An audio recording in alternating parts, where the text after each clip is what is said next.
دوستوں، قائد-اعظم محمد علی جناح جب London university میں تعلیم حاصل کر رہے تھے تو ایک انگریز پروفیسر پیٹرز ان سے شدید نفرت کرتے تھے۔ ایک دن پروفیسر ڈائننگ روم میں لنچ کر رہے تھے تو جناح بھی اپنی ٹرے لے کر اسی ٹیبل پر بیٹھ گئے۔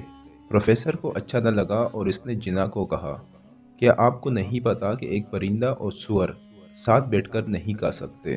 قائد-اعظم محمد علی جناح نے پر اعتماد لہجے میں جواب دیا کہ آپ پریشان نہ ہو، I will fly to other table۔ محمد علی جناح کے اس جواب پر پروفیسر کو بہت غصہ آیا اور اس نے انتقام لینے کا فیصلہ کر لیا۔ اگلے ہی دن پروفیسر نے جناح سے سوال کیا کہ اگر تم کو راستے میں دو بیگ ملے اور ایک میں دولت اور دوسرے میں دانائی ہو تو تم کس کو اٹھاؤ گے؟ قائد-اعظم محمد علی جناح نے بغیر کسی ہچکچاہٹ کے جواب دیا کہ دولت۔ جناح کے اس جواب پر پروفیسر نے طنزیہ مسکراہٹ کے ساتھ جواب دیا کہ میں تمہاری جگہ ہوتا تو دانائی والے بیگ کو اٹھاتا۔ جناح نے جواب دیا کہ ہر انسان وہی چیز چاہتا ہے جو اس کے پاس نہیں ہوتا۔